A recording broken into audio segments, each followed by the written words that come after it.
The Spin-off Podcast Network. Are you making the most of your KiwiSaver investment? Generate is an award-winning KiwiSaver provider with a track record of strong long-term performance. Making a smart decision now could add tens of thousands of dollars by the time you reach retirement. Book a no-obligation chat with a Generate KiwiSaver advisor today at generatekiwisaver.co.nz/get-advice. A copy of the product disclosure statement is available at generatekiwisaver.co.nz. The issuer of the scheme is Generate Investment Management Limited, and of course, past performance does not guarantee future returns. I'm Toby Manhire, and this is Juggernaut, the story of the fourth Labour government. A podcast in 6 parts. Doesn't give my opponents much time to run up to an election, does it? This nation is at risk. What do you think you're up to now, you perverted little liar? I could smell the uranium on it as you lean towards it. There's a radical overhaul in the history of New Zealand's administration. Juggernaut, the story of the fourth Labour government. Made with the support of New Zealand On Air. Listen now on The Spin-off or wherever you get your podcasts.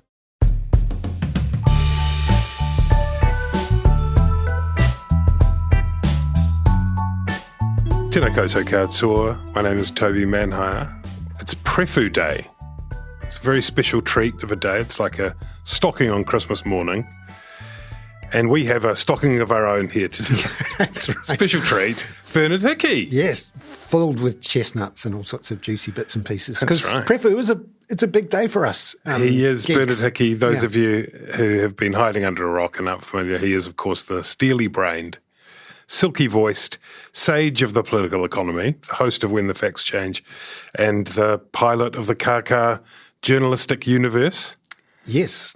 We have a lot of fun talking about politics and economics and all that stuff. And so it is a big day, isn't it? It's an important kind of moment, pillar in the election calendar now. That's right. I mean, we get 2 budgets, we get 4 monetary policy statements, 2 financial stability reports, and 1 Prefu once every 3 years. So this is extra special. Mm-hmm. And because it really sets the framework, lays the foundations for what the political parties think they can promise, and it gives the public some form of discipline, some form of way of measuring, who's been good and who's been bad.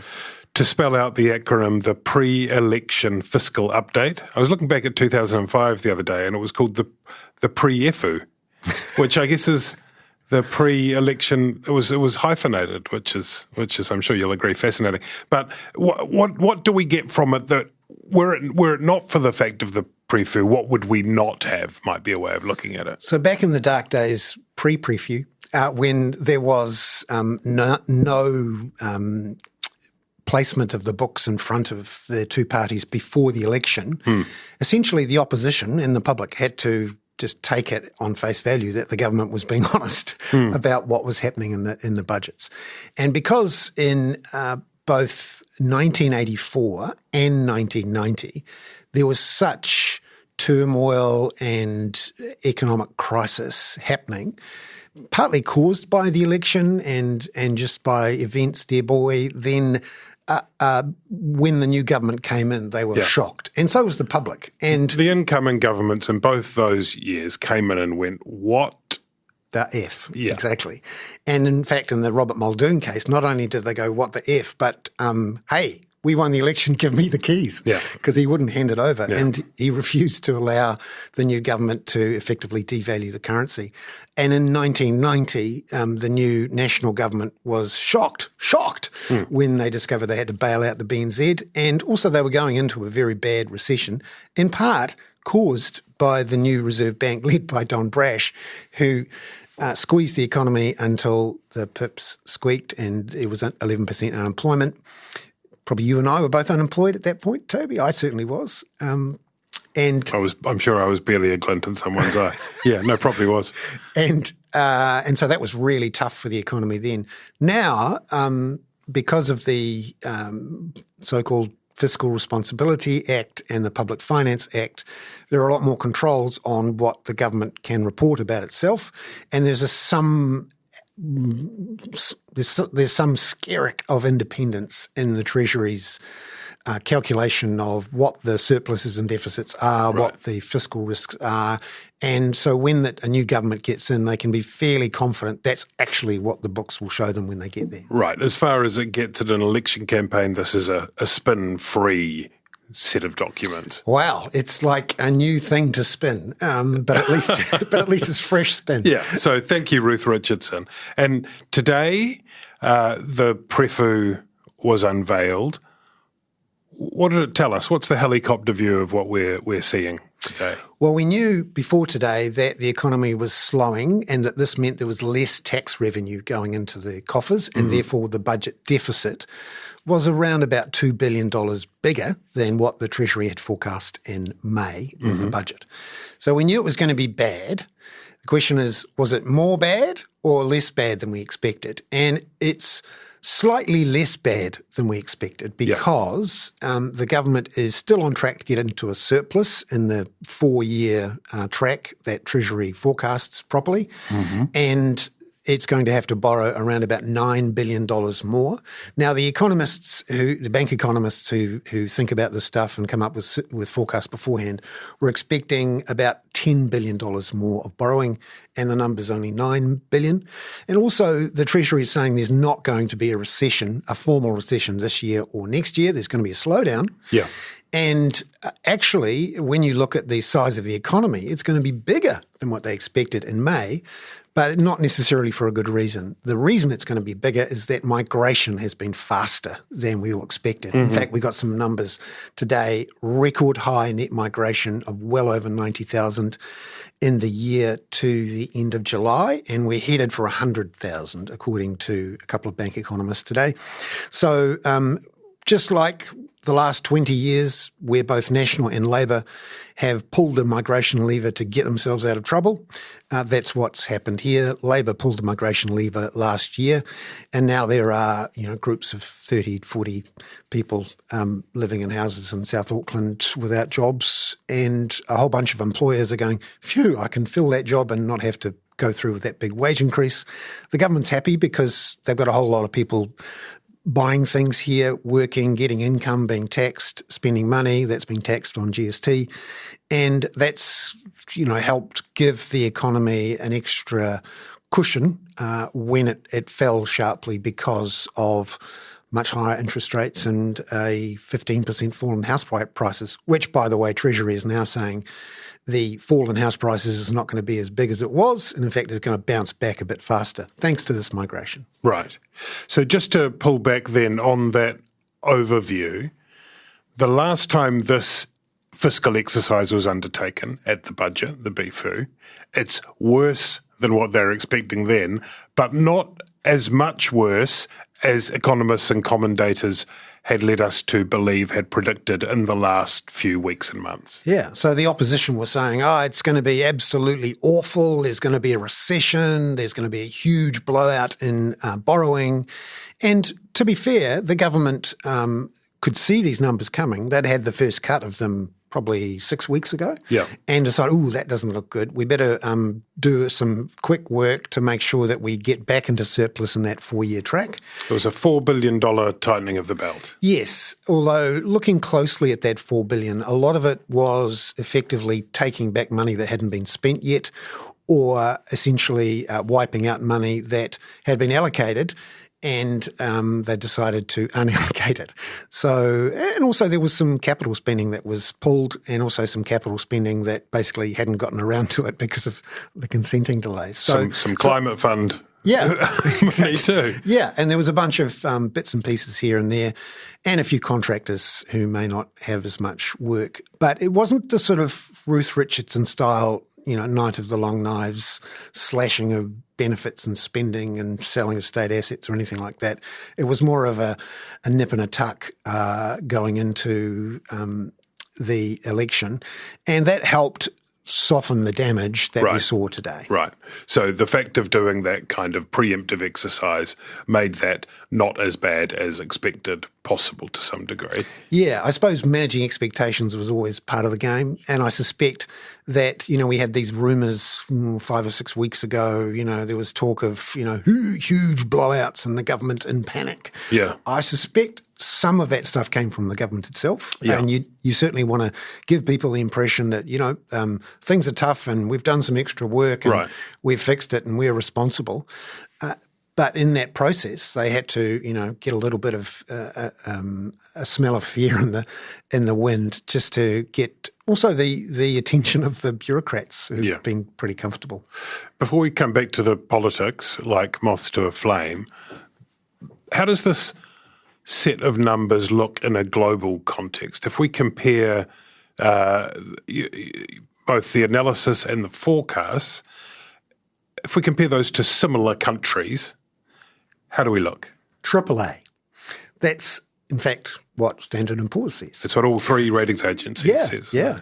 They say, actually, all of you people who've been hearing from politicians that times are tough and that the economy is really bad and New Zealand's in the fiscal toilet. Well, actually, the professionals, the ratings agencies and the bond investors, who are the ones who actually take the risks with their money and do the analysis about whether the government can repay the money and whether the government and the economy is in real trouble and do you want to risk your savers' money with this country, they're absolutely happy to give their money to New Zealand to look after it and get paid 3%, maybe 4%. And they see New Zealand as a AAA-rated country with no risk of any downgrade. So when you hear a politician say that the world just ended and that New Zealand is on a path to rack and ruin and there are debt monsters outside the front of Parliament, that is just plain wrong, because the professionals who actually look at this stuff are going, you know what, New Zealand's net debt peaks at 28% of GDP. That compares with Australia, which has a very similar credit rating to us of closer to 40% of GDP. Yeah. And other countries who have AAA ratings, for example, actually slightly less ratings, like the US and the UK, they have net debt to GDP of nearly 100%. 90-something. Yeah. And then there's Japan, which has very low interest rates and the trains always run on time. They actually have a falling population, not to mention a falling GDP, and they have well over 200% of GDP in debt. So you always want to take with a grain of salt someone who says that there's been a debt blowout. There has not. Otherwise, the bond auctions that happen every week would be failing. We would have interest rates, north of 10, 15%. That's simply not the case. Apart from anything else, we have an awful lot of local savings now that have to get invested in those bonds. The assumption is that the government is borrowing money from overseas all the time. That's just not true. We've got $100 billion worth of KiwiSaver funds and about over $200 billion of other types of funds, including ACC, New Zealand Super Fund. So there's plenty of money to go around and the government's books are in perfectly fine shape. I would argue they should be in much, much worse shape in the way it's measured if we were actually going to solve our problems. But that's for another day. I was going to say it's good to hear you acknowledge how true gods and sovereigns are the ratings agencies after all, aren't they? Yeah, I mean, the official gods are saying New Zealand's fine. I would say that God does not exist and that we actually should be looking at the real liabilities that are being built up. Because remember, we're talking about infrastructure debt, climate resilience. Exactly. And also, making people healthier. We've got an enormous chunk of the population who are sick, who are stressed, who are not just financially stressed, but physically stressed, all sorts of grief around poverty, where they live, how often their kids bounce from school to school, the number of times they have to go to hospital every winter. We're talking about at least 200,000 people who are in desperate straits and are having to go to food banks twice as much as they were pre-COVID. We have a lot of problems which could be solved with some proper investment and some proper incomes for those people on the lowest incomes. Now, the reason our books look good in the eyes of the ratings agencies is because we haven't spent that money. If you were being really serious about assessing the government's books, and that means taking into account the true liabilities going out into the next 20 or 30 years, Treasury would be saying, right, we are not reducing our emissions fast enough, so we're going to have to spend $25 billion on emissions credits overseas because we're going to fail to meet our Paris targets, and that should be a new liability in the books. Actually, they haven't included that liability, and they haven't included the liability of those 200,000 people who are not eating the right things, getting sick, and will need to be treated for diabetes and all sorts of other issues, mental health, over the next 20 or 30 years. Those liabilities are not measured. They're not included. And actually, when you look at – this is the irony. So we've had all sorts of people today, opposition people, say, the world is ending, the debt monster is in control, the government's had the worst record of any government ever, when actually the net worth of the government, as measured by the Treasury in the pre-election fiscal update, rose by more than $15 billion. Now, net worth is how most people would judge their success at the end of every financial year, the snapshot of how much are you worth afterwards. And the reason the net worth rose is because the New Zealand Super Fund went up. There was a rally on stock markets. And here's the great irony, tragedy of it all. The value of Kākā went up because all of that land continues to rise in value. Right. And that makes the government, in theory, wealthier. I would say it's not wealthier because those liabilities around climate, around health, around housing are not properly measured, particularly when you take into account the fact that we're growing our population at currently 2% per year, and we are underinvesting in all of the things you need to make that work to the tune of at least another $100 billion over the next 20 to 30 years, and that's on top of the $100 billion of deficit we've built up over the last 30 years. So once again, the housing market is this distorting burdening presence in the economy as a whole. Yeah, even in the government's books, where an increased value of residential land has made the government look more valuable through Kākā. And also, rallies on stock markets have made the New Zealand Super Fund more valuable. So you won't hear that from an opposition. And to be fair, you probably won't hear about it from a government because they don't want to go around bragging that Kākā is worth an extra X billion dollars, because obviously there's a lot of people who would love a house now instead of a number in a set of books. So let's talk about the politics of this. We're however many weeks away from the election now, not far. What does it do to the respective campaigns, do you think? There was some talk about whether or not, if the numbers had deteriorated sufficiently, that National would come under pressure over its tax policy, because of course it cleaved off its tax policy from its fiscals, and it will present a fiscal plan now that the Prefu is out in however long days to come. That presumably that pressure isn't there so much. Obviously there remain questions from many quarters about parts of the tax plan, but in terms of the fiscal implications, and likewise for the Labour Party, are there any impacts? Are there any pressures? Is there going to be any fresh scrutiny that emerges out of this? Yeah, so there's going to be some questions for the National opposition about what they would like to see the government's books look like under their policy settings. So would they get back to surplus faster? Right. Currently, the Labour government's saying 26, 27 is when they'll be back in surplus. Would they commit themselves to lowering the debt track? Currently, it's peaking at 28% of GDP net.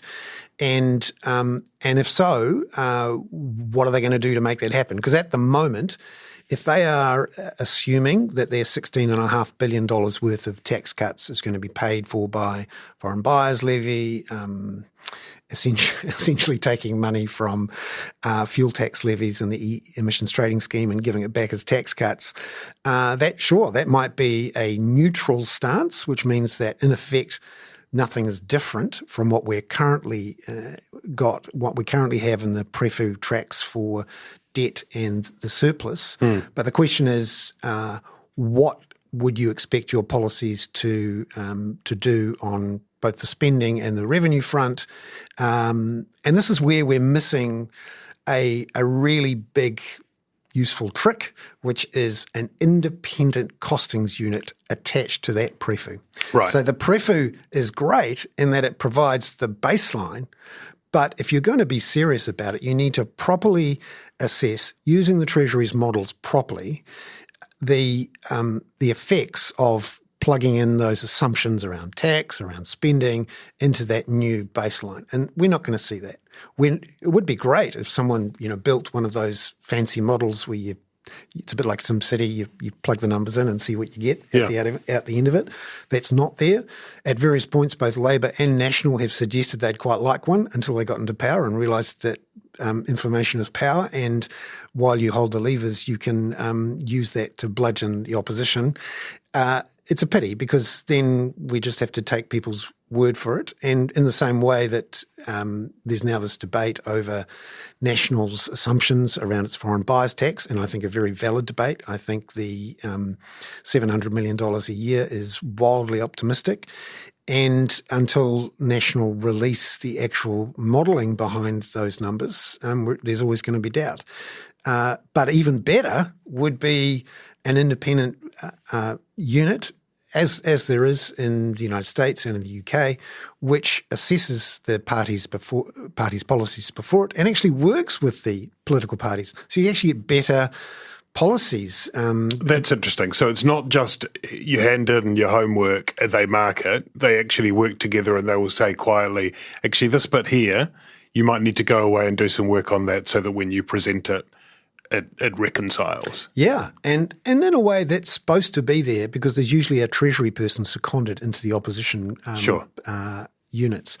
At one point, when Judith Collins was the opposition leader, they chose to use their Treasury secondee money for something else. And I must say the quality of the proposals so far from National suggests that they haven't had that policy wonk in the background tweaking their numbers and at least challenging them. And that would be great if you did have one of those policy advisor, a bit like the people from the CIA working in South Vietnam showing them how to do it.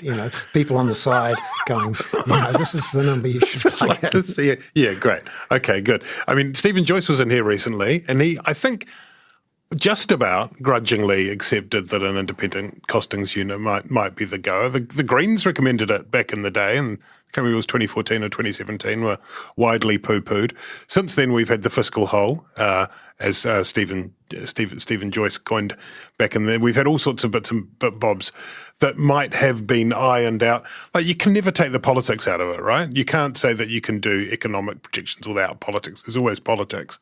But it would be quite nice to remove some of these distractions, sidebar arguments from the campaign period. Yeah, and also do proper analyses of what this would do to economic growth.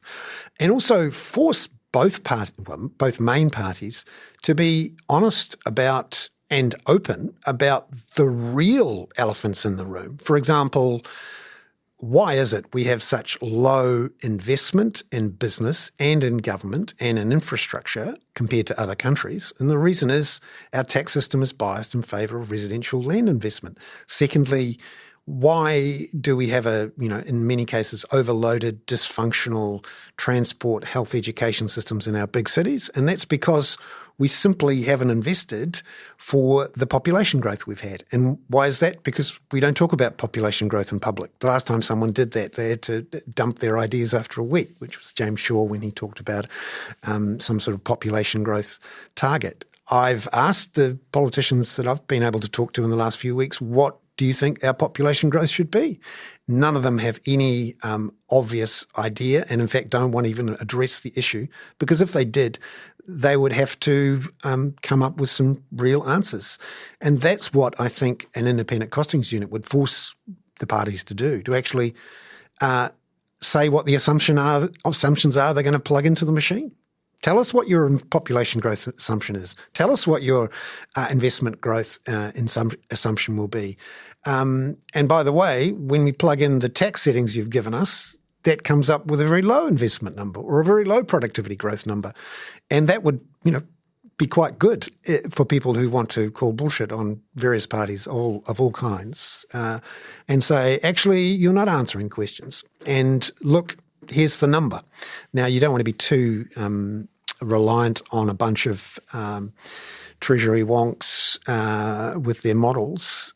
But still, if it's the same model for everyone, that gives us a clear way to measure these things. And it's a real pity that both parties have shied away from having that bullshit calling vehicle let loose on them before an election. All I ask when we introduce this, as we will, is that can we do it like, remember the Moniac, that Reserve Bank thing that ended up going to the Venice Biennale, where they put different bits of water or whatever. So if we could have like a giant, somewhere in the middle of Aotea Square or Frank Kitts Park, a giant machine that we can actually see the way, rather than just a spreadsheet. I would like to turn this into a art installation as well. Exactly, and you get both, opposition finance spokespeople and the finance minister up there with their buckets of water on top white of coats. Exactly, in one of those high, fruit picking arms at the top with their buckets going in, and coloured water too. You want to make sure it's coloured so you get a great scene. And you do that 4 or 5 weeks before the election. You put an election worm in there as well. So you put the worm down the pipes and see what happens. That would actually be really good. Okay, we'll make it happen. Bernard, thanks so much for coming in, talking Prefu with us. Bernard, you can catch him on When the Facts Change on the Spin-Off Podcast Network and on the Kākā. Thank you to Sam Robinson for making everything work for us today, and to Spin-Off members, ka kite.